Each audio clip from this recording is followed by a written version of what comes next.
आज हम अपना बिल्कुल फ्रेश टॉपिक स्टार्ट कर रहे हैं, न्यू द बायोलॉजिकल क्लासिफिकेशन। पहले चैप्टर में हमने the living world and taxonomy के बारे में पढ़ा, उसी का ही यहाँ पर यूज होगा। उसमें हमने देखा था कि किस तरीके से हम किसी भी पर्टिकुलर लिविंग ऑर्गेनिज्म को नेम देते हैं, बायनोमियल नॉमेनक्लेचर जिसे बोलते हैं। तो वहां पर हमने देखा था कि एक जो बायोलॉजिकल नेम होता है उसमें एक स्पेसिफिक नेम होता है और एक आपका जीनस होता है, एक जेनरिक नेम होता है और एक स्पेसिफिक नेम होता है। अब हम नेक्स्ट चैप्टर में अपनी बात करेंगे बायोलॉजिकल क्लासिफिकेशन। उसमें हम देखेंगे किस तरीके से हमने different type of living organisms को जो अभी तक डिस्कवर्ड हो चुके हैं और उनके नाम दिए जा चुके हैं, उनको किस तरीके से हमने अलग अलग क्लासिफिकेशन दिया है। जो आप शुरू से पढ़ते हुए आ रहे हो वो आपका 5 किंगडम क्लासिफिकेशन। यहाँ पर भी हम 5 किंगडम क्लासिफिकेशन पढ़ेंगे, पर हम देखेंगे कि किस तरीके से क्लासिफिकेशन बिगिन हुआ, कहाँ से ये चीजें स्टार्ट हुई। शुरू से ही 5 किंगडम क्लासिफिकेशन नहीं था, पहले आर्टिफिशियल आया, फिर नेचुरल आया, फिर 2 किंगडम क्लासिफिकेशन आया, उसके बाद 3, 4 एंड देन 5 किंगडम क्लासिफिकेशन आया। तो सबसे पहले बात करते हैं बायोलॉजिकल क्लासिफिकेशन की। What do you understand by classification? Basically the classification is the division of living organism on the basis of their character, morphological character, physiological character, habitat and different type of character requirements जो हम उनको define करने के लिए लेते हैं, मतलब parameters जो हम लेते हैं कि हम किसी पर्टिकुलर चीज को अगर हम डिफाइन कर रहे हैं या फिर उसे क्लासिफाई कर रहे हैं तो हम उसको किस किस पैरामीटर के बेसिस पे उसको क्लासिफाई कर रहे हैं। मान लो कि मैंने कोई एक पर्टिकुलर दो थिंग्स ले ली कि एक प्लांट है और दूसरा भी प्लांट है, एक रोज प्लांट है और एक लोटस प्लांट। उस प्लांट के अंदर इस टाइप की पेटल्स होनी चाहिए, सेपल्स होनी चाहिए, दिस टाइप ऑफ ओवरी होनी चाहिए, गाइनोशियम एंड्रोशियम, जो भी पार्ट है मैं उसके पैरामीटर्स लिख लूंगी और फिर मैं लोटस के पैरामीटर लिखूंगी। और फिर मुझे पता चल जाएगा कि हाँ, अगर मुझे कोई भी चीज दी जाए फिर मैं उसकी चीजें जो भी उसके कैरेक्टरिस्टिक्स हैं उसको आइडेंटिफाई करूंगी और फिर आइडेंटिफाई करने के बाद उसको उस पर्टिकुलर जो उसके पैरामीटर में वो जहां पर फिट बैठ रहा है उसको वहां पर रख दूंगी। तो इसी तरीके से हम लिविंग ऑर्गेनिजम्स में भी क्या करते हैं, क्लासिफिकेशन करते हैं कि एक पर्टिकुलर पैरामीटर्स हर एक लिविंग कैरेक्टरिस्टिक्स का डिसाइड होता है कि कौन लिविंग है, कौन नॉन लिविंग है, कौन प्लांट है, कौन एनिमल है। उसी के बेसिस पे ये सारा क्लासिफिकेशन किया जाता है। First, what is biological classification? अगर हम यहाँ पे बायोलॉजिकल क्लासिफिकेशन की बात कर रहे हैं तो हम यहाँ पर सीधे तरीके से लाइफ की बात कर रहे हैं और लाइफ में हम लिविंग ऑर्गेनिजम्स की बात कर रहे हैं। हम यहाँ पर लिविंग ऑर्गेनिजम्स की क्लासिफिकेशन की बात कर रहे हैं, नॉन लिविंग की बिल्कुल नहीं कर रहे। तो grouping of organism into a group and sub groups based on the similarities and dissimilarities. किसी भी एनिमल को, किसी भी लिविंग ऑर्गेनिज्म को क्लासिफाई करना on the basis of their similarities and dissimilarities on the in group and sub groups. जो आपके groups होते हैं, लाइक मैंने कहा कि मैंगो एक प्लांट है, एक ट्री है, उसके अंदर सिर्फ मैंगो ही तो नहीं होगा, मैंगो की बहुत सारी वैरायटीज हैं, वो उसके सब ग्रुप्स हो गए। रोज का प्लांट है, रोज में सिर्फ पिंक कलर का फ्लावर नहीं आता, व्हाइट भी आता है, रेड भी आता है, येलो भी आता है, ब्लैक भी आता है, डिफरेंट कलर्स, तो वो उनके सब ग्रुप्स हो गए। तो हम इसी तरीके से किसी भी लिविंग ऑर्गेनिज्म को जब डिफाइन करते हैं, डिवाइड करते हैं on the basis of the similarities and dissimilarities in group and sub group, they are called classification. Importance of classification, क्यों किया जाता है क्लासिफिकेशन, क्या जरूरत पड़ी ऐसे की क्लासिफिकेशन करने की कि हमें क्लासिफाई करना पड़ा? बेसिकली अगर मैं बात करूं कि मैं आप सबको 8, 9, 10, 11, 12 सारे स्टूडेंट्स को एक क्लास में घुसा दूं और फिर वहां कहूं कि सारे टीचर्स वहां जाके बोर्ड पे पढ़ाएं अपनी अपने स्टूडेंट्स को, उनकी सिर्फ रो ही बना दे या फिर रो भी मत बनाओ, सबको ऐसे ही बैठा दो, तो क्या उस तरीके की क्लास में कोई भी बच्चा किसी भी पर्टिकुलर चीज को अडॉप्ट कर पाएगा? नहीं, वहां पे कोई कुछ भी नहीं पढ़ पाएगा, सिर्फ और सिर्फ वहां पे शोर होगा और एक बहुत ही न्यूज अलग सा एनवायरनमेंट क्रिएट हो जाएगा जिसमें किसी को कुछ भी समझ में नहीं आएगा, डिस्टर्बेंस बहुत होगी। बट अगर मैं वही चीज हर एक बच्चे को अलग अलग पार्टिसिपेट उसमें डिवाइड कर दूं, उसकी क्लासेस में डिवाइड कर दूं कि 8th का बच्चा अलग है, 9th का अलग है, 10th का अलग है, 12th का अलग है, उनको अलग अलग रूम से बैठा दिया गया, अलग अलग टीचर्स उनको जाके पढ़ा रही पर्टिकुलर सब्जेक्ट, तो उनको वहां पे ज्यादा समझ आएगा। सेम चीज हम लिविंग ऑर्गेनिजम्स के साथ करते हैं कि हम क्या करते हैं, उनको मेक इजी, कि हमारी स्टडी इजी हो सके, हम उस चीज को डिवाइड कर देते हैं। मैं लिविंग नॉन लिविंग को एक साथ नहीं पढ़ सकती, मैं प्लांट्स और एनिमल्स को एक साथ नहीं पढ़ सकती, क्योंकि उन दोनों के कैरेक्टरिस्टिक्स अलग है।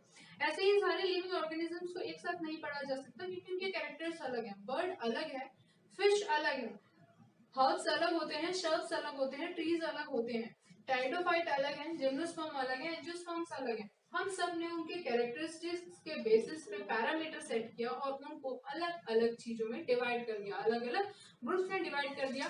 कि अगर कोई मुझे ये बोले कि प्लांट की कैरेक्टरिस्टिक्स ये होते हैं, तो मैं तुरंत किसी भी चीज को देख के बता सकती हूँ कि हाँ भाई ये प्लांट है, क्योंकि वहां पर मेरे दिमाग में उसकी कैरेक्टरिस्टिक्स ऑलरेडी स्पेसिफाइड है कि ये प्लांट है। तो वहां पर जो हमारी स्टडी होती है वो इजी हो जाती है, और हम बड़े से बड़े लिविंग ऑर्गेनिज्म को भी एक पर्टिकुलर ग्रुप और सब ग्रुप में डिवाइड कर सकते हैं on the basis of the similarities and dissimilarities. Next है idea of whole range of diversity. इससे हमें पता चल जाता है कि रेंज ऑफ डाइवर्सिटी क्या है। रेंज क्या होती है, बहुत ह्यूज रेंज है डाइवर्सिटी की। लिविंग ऑर्गेनिजम्स अर्थ के ऊपर बहुत सारे प्रेजेंट है, 1.223 million living organisms are present, जो कि अभी रिसेंटली भी डिस्कवरी उनकी हो रही है, उनके पर्टिकुलर नाम दिए जा रहे हैं। तो मैं बहुत सारे लिविंग ऑर्गेनिजम्स की तो एक साथ स्टडी नहीं कर सकती, और इससे मुझे पता चल जाता है, जब मैंने उनके कैरेक्टरिस्टिक्स डिफाइन कर लिया, मुझे कोई भी लिविंग ऑर्गेनिज्म मिलेगा तो मैं उसके कैरेक्टरिस्टिक्स के बेसिस पर उसको नाम दे सकती हूँ और उसके बारे में इंफॉर्मेशन सबके साथ शेयर कर सकती हूँ। आज कोई नई कैरेक्टरिस्टिक या कोई लिविंग ऑर्गेनिज्म डिस्कवर होता है तो आपको उसके बारे में पता चल जाता है। तो इससे हमें पता चलता है कि different type of living organisms भी जो अर्थ के ऊपर है वो प्रेजेंट है, मतलब large huge amount of diversity present है, और उसका आइडिया हमें होता है कि हाँ कौन कौन से लिविंग ऑर्गेनिजम्स हमारे अर्थ के ऊपर प्रेजेंट है। नेक्स्ट है provide information of inter relationship. Inter relationship किसके बीच में, लिविंग ऑर्गेनिजम्स के बीच में। जब हम यहाँ बात कर रहे हैं लिविंग ऑर्गेनिजम्स की, तो हम यहाँ नॉन लिविंग की तो बात करेंगे नहीं। तो लिविंग ऑर्गेनिजम्स के बीच में इंटर रिलेशनशिप, ये सीधे सीधे बात करता है इवोल्यूशनरी रिलेशनशिप के बारे में। इवोल्यूशनरी रिलेशनशिप क्या होता है? इवोल्यूशनरी रिलेशनशिप कि हम इवॉल्व कहाँ से हुए हैं। शुरू से तो हम नहीं थे, हम शुरू से ह्यूमन बीइंग नहीं थे। हम अपने जो हमारे फोर फादर्स हैं, हम बोले जाते हैं कि प्राइमेट्स, जो मंकी हैं, एप्स हैं, गोरिल्लाज हैं, उनके जैसे दिखाई देते हैं, मतलब या फिर ये कह लें कि वो हमारे जैसे दिखाई देते हैं। उनका इवोल्यूशन नहीं हुआ, उन्हें अपने आप को डेवलप नहीं किया, हमने अपने आप को डेवलप कर दिया और हम ह्यूमन बीइंग्स कहलाने लगे। बट ओरिजिन तो हमारा वहीं से है, जहां से ओरिजिन हुआ है उनके और जो इवॉल्व स्पीशीज है उनके बीच में रिलेशनशिप, मतलब दो लिविंग ऑर्गेनिजम्स के बीच में रिलेशनशिप। आप अगर मंकी की और ह्यूमन बीइंग्स के एनाटॉमी स्टडी करोगे तो उसके बीच में काफी सिमिलैरिटीज दिखाई देती हैं। और ये भी बोला जाता है, ये थ्योरी भी है कि जो हमारे फोर फादर्स हैं वो मंकीज हैं। इट मीन्स हम ओरिजिन हमारा वहां से है, हमने अपने आप को इवॉल्व कर लिया, इसलिए हम ह्यूमन बीइंग कहला रहे हैं।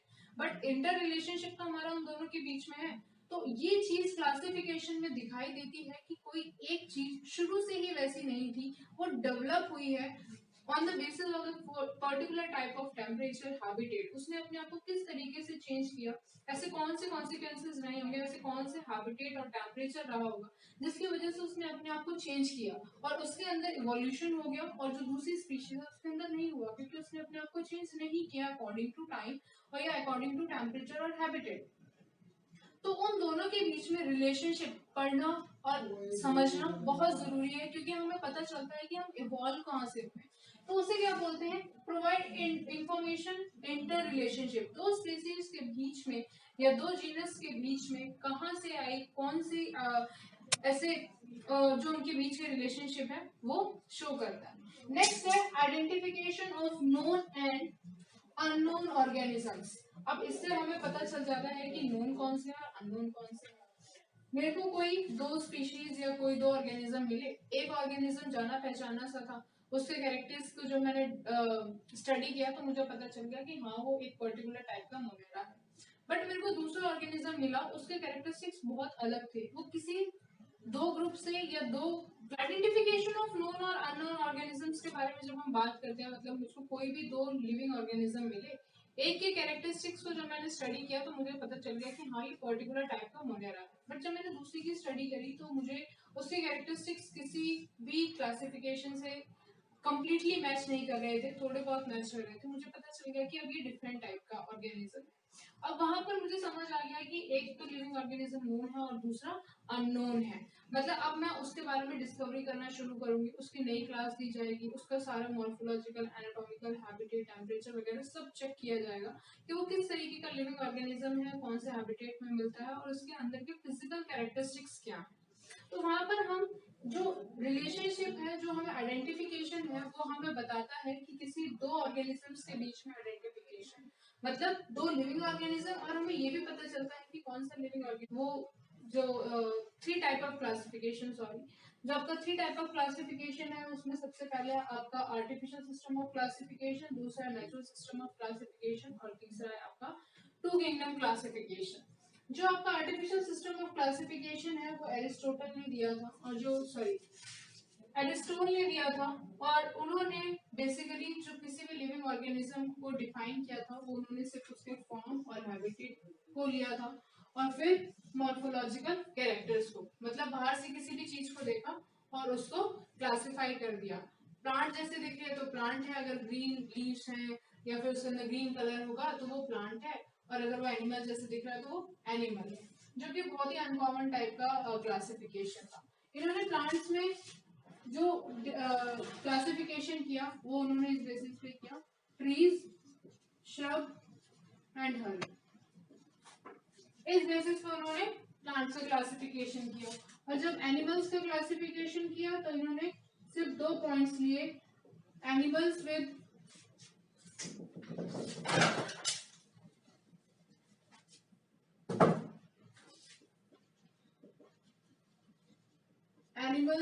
RBCs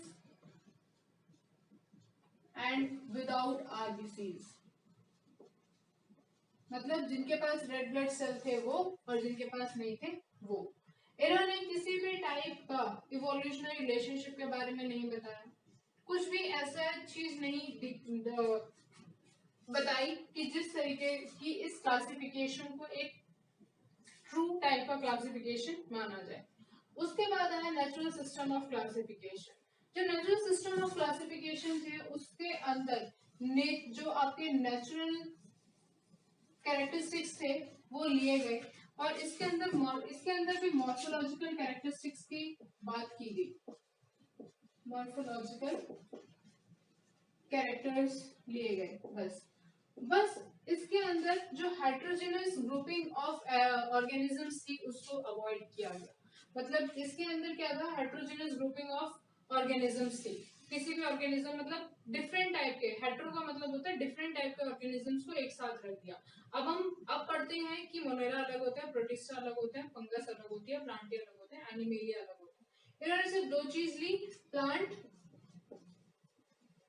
और एनिमल्स,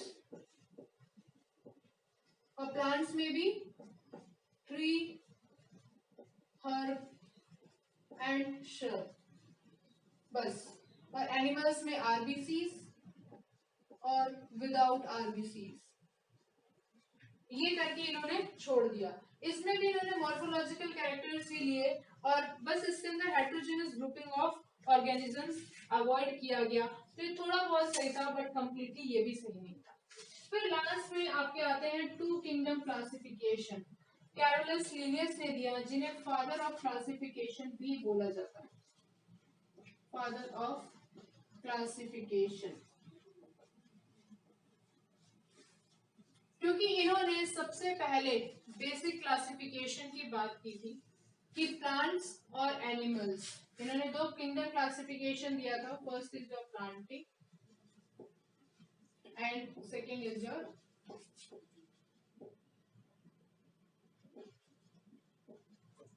एनिमेलिया। यहां से स्टार्ट हुआ था बेसिक किंगडम क्लासिफिकेशन, क्योंकि इन्होंने ट्रू किंगडम क्लासिफिकेशन की बात करी थी, प्लांटिया और एनिमेलिया, इसलिए इनको फादर ऑफ क्लासिफिकेशन भी बोला जाता है। टू किंगडम क्लासिफिकेशन, अभी हमने थ्री टाइप का क्लासिफिकेशन देखा, one is your natural, second artificial और third is two kingdom classification. ये आपका जो टू किंगडम क्लासिफिकेशन है ये किन्होंने दिया था, कैरोलस लिनियस ने दिया था। ठीक, इसके अंदर इन्होंने बेसिकली दो चीज़ों की ही बात करी थी, किंगडम प्लांटी और kingdom animalia. Kingdom Plantae and kingdom animalia. Kingdom Plantae में इन्होंने प्लांट्स रखे बट उसके साथ साथ ऐसे ऑर्गेनिजम्स भी डाल दिए जो कि प्लांट जैसे दिखते तो थे बट प्लांट थे नहीं। बेसिकली प्लांट के अंदर क्या होता है, क्लोरोफिल होता है और they can prepare their own food, और जिनको हम ऑटोट्रॉप्स बोलते हैं। बैक्टीरिया को रखा इन्होंने जो कि प्रोकैरियोट्स के अंदर आते हैं और जिनको आज हम मोनेरा के अंदर पढ़ते हैं। फोटोसिंथेटिक प्लांट्स को रखा और नॉन फोटोसिंथेटिक फंगस को रखा। और आज के टाइम पे अगर हम 5 किंगडम क्लासिफिकेशन में पढ़ते हैं तो वहाँ पर किंगडम फंगाई हम अलग से पढ़ते हैं। किंगडम एनिमेलिया में उन्होंने प्रोटोजोन्स को रखा जो हम प्रोटिस्टा में पढ़ते हैं अब, और मल्टी सेलुलर एनिमल्स एंड मेटाजोन्स को रखा। एनिमल्स को एनिमल्स की जगह ही रखा गया बट जो आपके प्रोटोजोन्स थे उनको गलत रखा गया था। बट अभी इस चीज़ के बारे में पूरी तरीके से क्लेरिफाई नहीं था, तो फिर उसके बाद ये और डेवलप हुआ और फिर लास्ट में आते आते 5 किंगडम क्लासिफिकेशन आया। 2 किंगडम क्लासिफिकेशन के कुछ लिमिटेशंस थे, like certain organisms like euglena and sponges share the both the characteristics of plants and animals. जो यूग्लिना और स्पॉन्जी थे वो दोनों टाइप के कैरेक्टरिस्टिक शो कर रहे थे, प्लांट एंड एनिमल्स। अब इनको किस में रखा जाए, इनको किसी ग्रुप में नहीं सेटिस्फाई नहीं किया जा रहा था कि ये किस ग्रुप में जाएं, प्लांट्स में जाएं या फिर एनिमल्स में जाएं। For example in Euglena some species are chlorophyll, कुछ स्पीशीज क्लोरोफिलस थी और जो क्लोरोफिल थे वो अपना खाना खुद बना पा रहे थे तो दे आर ऑटोट्रॉपिक। बट उसी के अंदर कुछ स्पीशीज जो थी उनके पास क्लोरोफिल नहीं था और वो अपना खाना खुद नहीं बना पा रहे थे, दे आर हेटरोट्रॉपिक। ये दोनों कैरेक्टरिस्टिक्स अलग अलग हैं और एक ही ऑर्गेनिज्म के अंदर ये दोनों कैरेक्टरिस्टिक्स मिल रही थी, जिसकी वजह से बहुत ज़्यादा प्रॉब्लम हो रही थी कि इनको किस में रखा जाए। कुछ प्लांट की तरह शो कर रहे हैं, कुछ एनिमल की तरह शो कर रहे हैं।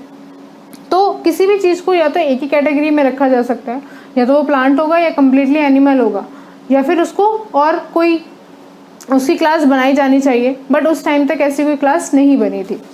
फिर उसके बाद the presence of animal pigment, Euglena के अंदर ही टेक्सेंथीन पाया गया था उनके आई स्पॉट के अंदर। जो आई स्पॉट होता है उसके अंदर एक पिगमेंट मिला था टेक्सेंथीन, जो कि एनिमल्स के आई स्पॉट के अंदर मिलता है। नेक्स्ट जो फंगस और मोल्ड थे उनको प्लांट किंगडम में रखा गया था जो कि हेट्रोट्रॉपिक है, हेट्रोट्रॉपिक है। जो प्लांट होता है उनके पास तो क्लोरोफिल प्रेजेंट होता है और they are autotrophic, but they are heterotrophic, but फिर भी इनको प्लांट किंगडम के अंदर रखा गया। नेक्स्ट बैक्टीरिया और cyanobacteria which is a blue green algae. इन दोनों के बीच में काफ़ी ज़्यादा सिमिलैरिटीज़ हैं, बैक्टीरिया और साइनोबैक्टीरिया के बीच में। आज हम इनको मोनेरा के अंदर पढ़ते हैं बट उस टाइम इनको ब्लू ग्रीन एल्गी, जो कि आपके इसके अंदर भी ग्रीन कलर का पिगमेंट प्रेजेंट होता है और ये अपना खाना खुद से बना पाता है, और अभी तक इनकी क्लास भी डिफाइन नहीं हुई थी। और वायरस जो कि आज भी डिफाइन नहीं है because they are living and non living. इनका अभी तक कोई क्लासिफिकेशन नहीं हुआ है, बस इनको अलग से पढ़ा जाता है। इनको 5 किंगडम क्लासिफिकेशन में भी नहीं रखा गया, उस टाइम पे भी नहीं रखा गया था जो वायरस थे, क्योंकि ये जब बॉडी के अंदर होते हैं तब ये लिविंग कैरेक्टर शो करते हैं। मतलब होस्ट बॉडी के अंदर जब ये पहुंच जाते हैं तब ये लिविंग हो जाते हैं और जैसे ही बॉडी के बाहर आते हैं तब ये नॉन लिविंग हो जाते हैं, क्योंकि ये हमारे ही जेनेटिक मटेरियल जो हमारा जेनेटिक मशीनरी होती है उसका यूज़ करते हैं अपनी रेप्लिकेशन के लिए। मतलब होस्ट का यूज़ करते हैं अपनी पॉपुलेशन इंक्रीज करने के लिए। तो जब ये होस्ट के अंदर होते हैं तब ये लिविंग होते हैं, जब होस्ट के बाहर होते हैं तब ये नॉन लिविंग होते हैं। अब इसके बाद आया आपका 3 kingdom classification which is given by the Haeckel. उन्होंने एक नया क्लासिफिकेशन उसके अंदर ऐड कर दिया था विच इज योर प्रोटिस्टा।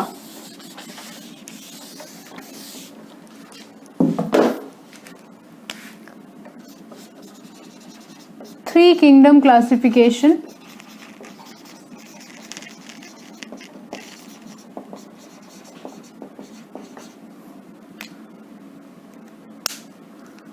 जो किन्होंने दिया था, हैकल ने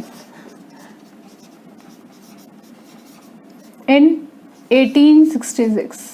और इन्होंने अभी तक हम दो पढ़ रहे थे, प्लांटी और एनिमेलिया एक साथ थे ही थे, बट इसके अंदर एक और आ गया था। First is your Plantae, animalia and third is your protista. इसको नया ऐड किया गया था, बट स्टिल जो फंगस थी वो अभी भी प्लांट किंगडम के अंदर ही थी। प्रोटिस्टा के अंदर बैक्टीरिया, जो आपके प्रोकैरियोट्स, जो आपके यूनिसेलुलर यूकैरियोट्स हैं, उनको रखा गया, लाइक योर प्रोटोजोन्स जो थे।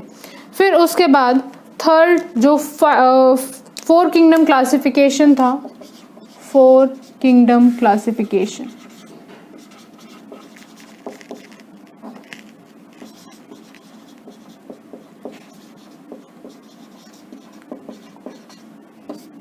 फोर किंगडम क्लासिफिकेशन कॉपलैंड ने दिया इन 1956।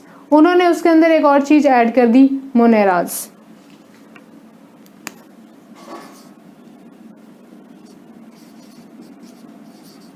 कॉपलैंड इन 1956 इन्होंने इसके अंदर जो नया किंगडम ऐड किया था, प्लांटे भी था, एनिमेलिया भी था। एनिमेलिया और प्लांटी शुरू से ही चेंज नहीं हुए, जब से इनको दिया गया था, कैरोलस लाइनियस ने जब इनको डिस्कवर किया था, उसके बाद से इनका चेंज नहीं हुआ, बस इसके अंदर नए ऐड होते चले गए। प्रोटिस्टा, क्योंकि ये ट्रू था। दूसरा था आपका कॉपलैंड ने मोनेरास को ऐड किया, और जो आपका 3 किंगडम क्लासिफिकेशन था, हैकल, जिन्होंने 1866 में इसको दिया था, और उन्होंने इसके अंदर प्रोटिस्टा को ऐड किया था। 5 kingdom classification which is given by the R.H. Whittaker. जो R.H. विटेकर थे, उन्होंने 5 किंगडम क्लासिफिकेशन की बात की थी, और ये क्लासिफिकेशन हम अभी तक मानते आ रहे हैं और वाइडली एक्सेप्टेड है। इसकी भी कुछ लिमिटेशंस थी, इसके अंदर भी कुछ कमियां हैं, फिर भी बाकी क्लासिफिकेशन से काफ़ी बेटर था, तो इसको हम एक्सेप्ट करते हैं। Divide all the organism into 5 kingdom. उन्होंने सारे ऑर्गेनिजम्स को 5 किंगडम में क्लासीफाई किया, protista, Monera, fungi, Plantae and animalia. और इस जो उन्होंने क्लासिफिकेशन का बेस रखा, जो पहले वाले क्लासिफिकेशन थे, उन्होंने मॉर्फोलॉजिकल कैरेक्टर्स की बात करी थी। यहाँ पर इन्होंने इवोल्यूशनरी रिलेशनशिप की बात करी, फाइलोजेनेटिक रिलेशनशिप की बात करी थी, कि जो हम ऑर्गेनिज्म हैं उनका ओरिजिन कहाँ से हुआ है, वो कहाँ से आए हैं, और उस बेसिस पे इन्होंने जो ऑर्गेनिजम्स का क्लासिफिकेशन था वो किया था। सबसे पहले जो इन्होंने क्राइटेरिया यूज़ किया था क्लासिफिकेशन के लिए, वो कौन कौन सा क्राइटेरिया था? First is your complexity of cell structure, either they are prokaryotic और यूकैरियोटिक, प्रोकैरियोटिक और यूकैरियोटिक, या तो ये प्रोकैरियोटिक है या फिर यूकैरियोटिक है। दूसरा, मोड ऑफ न्यूट्रिशन, हेटरोट्रॉपिक या फिर ऑटोट्रॉपिक, या तो वो अपना खाना खुद से बना रहे हैं या वो किसी और पे डिपेंड है अपने फूड के लिए।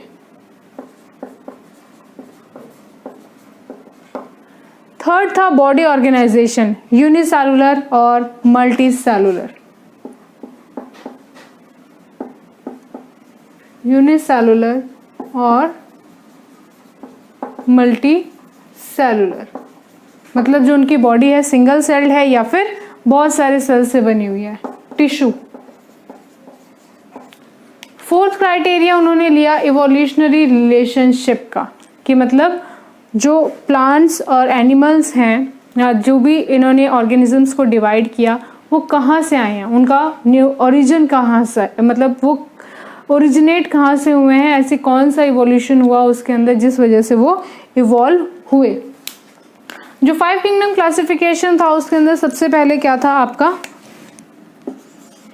मोनेरा। मोनेरा के अंदर कौन कौन से ऑर्गेनिजम्स रखे गए आपके? Prokaryotes which is bacteria and cyanobacteria. जो आपके प्रोकैरियोट्स और साइनोबैक्टीरिया थे उनको किसके अंदर क्लासिफाई किया गया? मोनेरा। बट जो आपका सबसे पहले क्लासिफिकेशन हुआ था प्लांटी और एनिमेलिया, उसके अंदर इस चीज को क्लासिफाई नहीं कर पाए थे और इसकी कोई क्लास नहीं रखी गई थी। और अल्टीमेटली जो मोनेरा थे वो किन्होंने दिया था, कॉपलैंड ने दिया था। प्रोटिस्टा जो कि हैकल ने दिया था, उसके अंदर यूनिसेलुलर यूकैरियोट्स, एल्गी और प्रोटोजोन्स को रखा गया। They are unicellular eukaryotes, they are unicellular prokaryotes. ठीक, ये जो था थर्ड था आपका फंगस, जिसके अंदर मल्टी सेलुलर डिकम्पोजर्स को रखा गया था। जिससे पहले इनको किस में रखा जा रहा था, प्लांट्स के अंदर, जो कि ये हेटरोट्रॉफिक नहीं, सॉरी ऑटोट्रॉफिक नहीं थे, इनके पास किसी भी टाइप का क्लोरोफिल पिगमेंट नहीं था और इनको पहले प्लांटी में रखा जा रहा था। बट अब इनके लिए एक सेपरेट क्लास बना दी गई जिसके अंदर they are called multi cellular decomposers. Decomposers वो जो डेड और डिकेइंग ऑर्गेनिजम्स के ऊपर प्रेजेंट होते हैं to get their own food, for example fungus and moulds. फिर फोर्थ आया आपका प्लांटी, जिसके अंदर मल्टी सेलुलर प्रोड्यूसर्स, जो प्लांट्स होते हैं वो क्या होते हैं, प्रोड्यूसर्स होते हैं। अगर आप फूड चेन की बात करेंगे तो उसके अंदर सबसे पहले क्या आते हैं, आपके प्राइमरी जो लेवल होता है उसके अंदर आपके सबसे पहले प्रोड्यूसर्स आते हैं। जो प्लांट होते हैं उसी से ही हर किसी को खाना मिल रहा है। अगर मेरे को फूड चाहिए, मेरे को वेजिटेबल चाहिए, मेरे को खाना चाहिए, तो उनके लिए भी क्या है, प्लांट्स है। कोई एनिमल प्लांट के ऊपर डिपेंड करता है और उस एनिमल को खाने वाले जो होते हैं कार्निवोरस, वो उस एनिमल पर डिपेंड करते हैं। वो एनिमल की हेल्थ तभी तो बनेगी जब वो प्लांट खाएगा, जब वो प्लांट नहीं खाएगा तो वो तो मर जाएगा। तो जो मेन प्रोड्यूसर्स हैं, जो बेसिक हमारी नीड कंप्लीट कर रहे हैं, जो हमारा आपका प्राइमरी सोर्स ऑफ फूड है फूड चेन के अंदर, वो है आपके producers which are plants. And fourth is animals which are multi cellular consumers, और ये क्या है, कंज्यूम करने वाले, खाने वाले।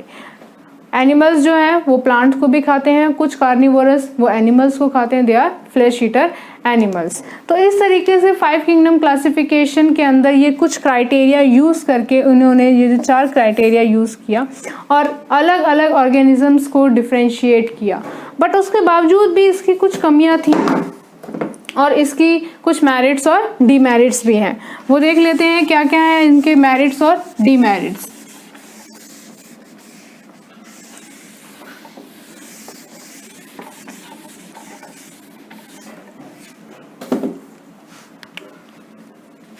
First, merits of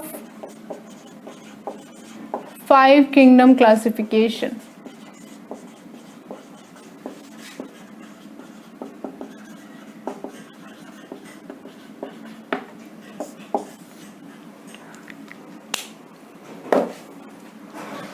सबसे पहला है better relationship among organisms. Better relationship among organisms। जो इन्होंने लेवल ऑफ ऑर्गेनाइजेशन यूज किया था, मतलब लेवल ऑफ ऑर्गेनाइजेशन और मोड ऑफ न्यूट्रिशन के बेसिस पे इन्होंने जो ऑर्गेनिजम्स हैं उनके बीच में रिलेशनशिप निकाला, जो कि एक बेटर मोड था किसी भी चीज को क्लासिफाई करने के लिए।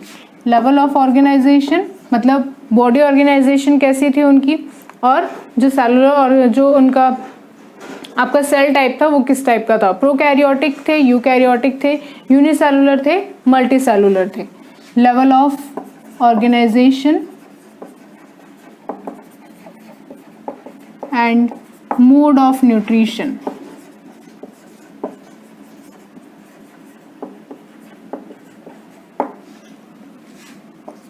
थर्ड, बेटर प्लेसमेंट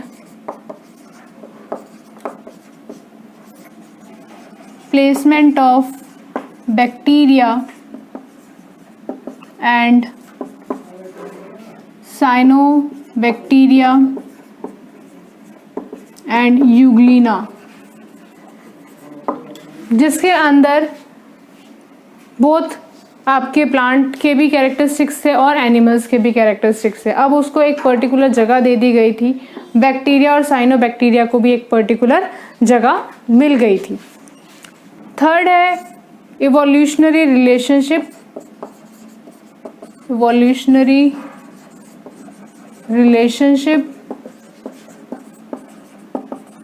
और फोर्थ है आपका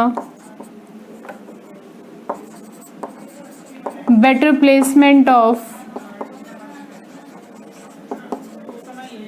फंगस। जो आपके फंगाई थे उनको एक पर्टिकुलर सेपरेट क्लास दे दी गई कि आपकी एक सेपरेट क्लास है। उससे पहले ये किस में थे, आपके प्लांट्स में थे। बट इसके कुछ डीमेरिट्स भी हैं।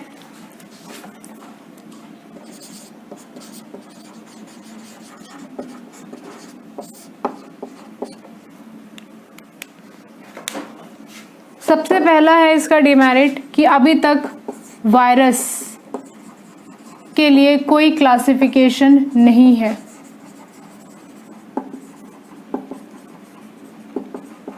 ना तो इसको हम प्लांट में इंक्लूड करते हैं ना एनिमल्स में, because they show two type of characteristics, living and non living. Second, जो किंगडम प्रोटिस्टा है उसके अंदर there are different type of organisms which show different type of habitat and cell cycle और different type of cell structure। उनको भी एक particular, जो कुछ एनिमल्स हैं, जो कुछ ऑर्गेनिजम्स हैं वो प्रोटिस्टा जैसे नहीं दिखाई देते, बट फिर भी कुछ कैरेक्टरिस्टिक्स के बेसिस पे उनको उसके अंदर रखा गया है। अगर मैं कहूँ कि 100 में से 50% कैरेक्टरिस्टिक्स प्रोटिस्टा जैसे दिखाई देने चाहिए, बट उनके अंदर नहीं दिख रहे, सिर्फ 30 और 40% दिख रहे हैं, फिर भी उनको उसके अंदर रखा गया है। Kingdom Protista, diverse group of organisms, different life cycle,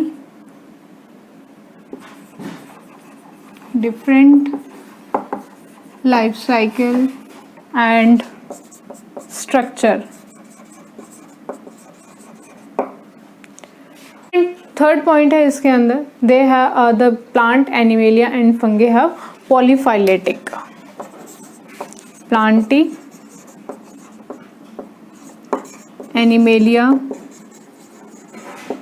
and fungus have polyphyletic. कैसे हैं ये? Polyphyletic, they have more than one ancestors. तो ये कुछ मेरिट्स हैं और ये कुछ डीमेरिट्स हैं। इसके बावजूद भी कुछ जो आपके ये जो 5 किंगडम क्लासिफिकेशन है इसको एक्सेप्ट किया गया, क्योंकि ये बाकी किंगडम क्लासिफिकेशन से काफ़ी हद तक बहुत सही था, क्योंकि इसके अंदर जो मोड ऑफ क्लासिफिकेशन लिया गया था वो इवोल्यूशनरी रिलेशनशिप था, जिसके बेसिस पे हम बता सकते थे कि जो पर्टिकुलर ऑर्गेनिजम्स हैं वो कहाँ से इवॉल्व हुए हैं। Now this is a summary chart जो हम आगे जो आपके 5 किंगडम क्लासिफिकेशन है वो पढ़ेंगे, उसके बारे में एक बार समरी देख लेते हैं कि उनके अंदर क्या क्या पढ़ा जाएगा और वो किस टाइप के दिखाई देते हैं, उनकी और कैरेक्टरिस्टिक्स क्या हैं। सबसे पहले आपका कैरेक्टरिस्टिक्स मतलब सेल टाइप किस टाइप का है उनका। मोनेरा के अंदर प्रोकैरियोटिक, प्रोटिस्टा के अंदर यूकैरियोटिक, फंगस के अंदर eukaryotic, Plantae eukaryotic and animalia eukaryotic. Prokaryotic वो जिनके पास ट्रू न्यूक्लियस एब्सेंट रहता है और यूकैरियोटिक ट्रू न्यूक्लियस प्रेजेंट रहता है। मतलब ये आपका सेल है और इसके अंदर जो जेनेटिक मटेरियल है पूरे उसके अंदर घूम रहा है, बट यहाँ पर एक सेल है, उसके अंदर एक न्यूक्लियस है और उसके अंदर जेनेटिक मटेरियल प्रेजेंट है, पूरे सेल के अंदर नहीं घूम रहा। तो यहाँ पर इसको न्यूक्लियोइड बोलते हैं और यहाँ पर इनको न्यूक्लियस बोलते हैं। ये प्रोकैरियोटिक, बाकी सारे eukaryotic. Next is a cell organisation, unicellular है या फिर मल्टी सेलुलर, मतलब सिंगल सेल्ड है या फिर बहुत सारे सेल से बना हुआ है। जो prokaryotic they are unicellular prokaryotic, unicellular eukaryotic, they are multicellular and unicellular, mostly multicellular, few are unicellular. Plantae multicellular, animalias are multicellular. They have tissue level of organization, tissue organ. They also have tissue and organ level of organization. Cell wall non cellulosic होती है, polysaccharide और amino acids की बनी हुई होती है, मे और may not be present. Protista के अंदर सेल वॉल हो भी सकती है और नहीं भी। फंगस के अंदर प्रेजेंट बट सेलुलोजिक नहीं होती। प्लांट के अंदर प्रेजेंट बट सेलुलोज, एनिमल्स के अंदर present but without cellulose. Motility, motile and non motile, मतलब मूव कर सकते हैं और नहीं भी। They are motile and non motile. Fungus, they are non motile, they are non motile and they are motile, मतलब अपने से ये मूव कर सकते हैं।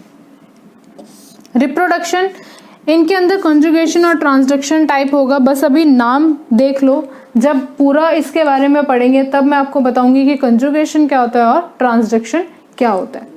यहाँ सिनगैमी और मियोसिस के थ्रू होता है। फर्टिलाइजेशन मियोसिस के थ्रू होता है फंगस में। प्लांटी के अंदर फर्टिलाइजेशन और मियोसिस के थ्रू होता है। एनिमेलिया के अंदर फर्टिलाइजेशन एंड मियोसिस के थ्रू होता है। फर्टिलाइजेशन का मतलब होता है कि मेल और फीमेल गैमीट का फ्यूजन होना, जायगोट बनना, देन एम्ब्रियो की फॉर्मेशन होनी। इसको हम डिस्क्रिप्टिव वे में जब एक एक पर्टिकुलर पढ़ेंगे तब उनके अंदर उनका रिप्रोडक्शन देखेंगे कि किस टाइप का होता है और वहाँ पर डिस्क्राइब करेंगे कि ये रिप्रोडक्शन उनका किस टाइप का है। लास्ट है आपका मोड ऑफ न्यूट्रिशन, मतलब वो अपना फूड कैसे लेते हैं। Moneras, they have a chlorophyll pigment and they derive their own food.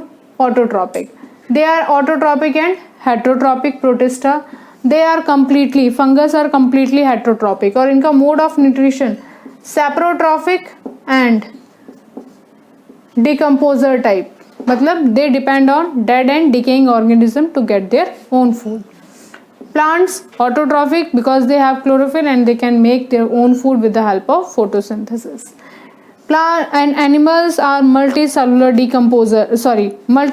consumers, so they depend on other to get their own food। तो ये था आपका पूरा का पूरा सिर्फ और सिर्फ एक समरी थी कि आगे हम जो भी आपके 5 किंगडम क्लासिफिकेशन पढ़ने वाले हैं उनके बारे में। नेक्स्ट लेक्चर में हम देखेंगे डिफरेंट, आपके सबसे पहला किंगडम पढ़ेंगे आपका kingdom Monera. So this is all about today's lecture. Thank you so much.